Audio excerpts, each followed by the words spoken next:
ഞാൻ എളുപ്പത്തിനൊരു 4 മണി പലഹാരം ഉണ്ടാക്കുന്നത് എങ്ങനെയാണെന്ന് ഇപ്പം ഞാൻ കാണിച്ചു തരാം. ഇത് സവാള അരിഞ്ഞത്, കറിവേപ്പിലയും മല്ലിയിലയും എല്ലാം കുറച്ച് വെച്ചിട്ടുണ്ട്. കടലമാവ് 1 കപ്പ്. ആ കപ്പിൽ തന്നെ ഒരു 1/4 കപ്പ് അരിപ്പൊടി, വറുത്ത നമ്മുടെ ഇടിയപ്പത്തിൻ്റെയൊക്കെ അരിപ്പൊടി,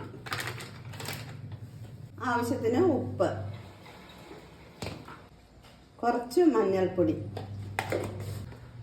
കുറച്ച് കാശ്മീരി മുളക് പൊടി, കുറച്ച് ചിക്കൻ മസാല, കുറച്ച് മതി, പൊടിക്ക് കായം,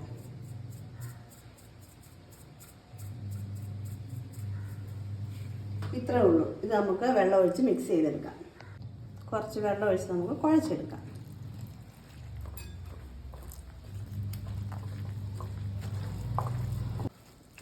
വെള്ളം കൂടിയും പോകരുത്, കുറഞ്ഞും പോകരുത്. നമ്മൾ കയ്യിൽ എടുത്തിട്ട് നമ്മൾ നുള്ളി അതിനകത്തേക്ക് ഇടുന്നത് ആ പാകത്തിന് വേണം.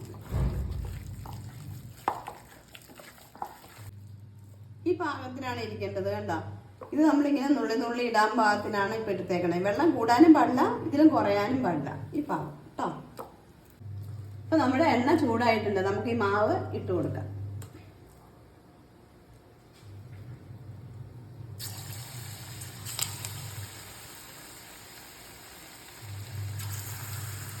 കുറേശ്ശെ ഇങ്ങനെ നുള്ളി സ്പൂൺ കൊണ്ടോ കൈ കൊണ്ടോ നമുക്ക് ഇഷ്ടമുള്ള പോലെ എങ്ങനെ ഇട്ട് കൊടുത്താൽ ഷേപ്പ് ഒന്നും കിട്ടില്ല. ഞാൻ ഈ രൂപത്തിൽ ഇട്ട് കൊടുത്താൽ മതി.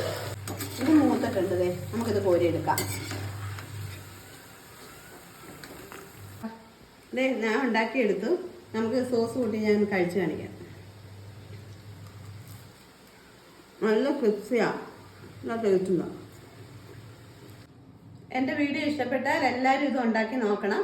എൻ്റെ ചാനൽ സബ്സ്ക്രൈബ് ചെയ്യണം, ലൈക്ക് ചെയ്യണം, ഷെയർ ചെയ്യണം. Thank you.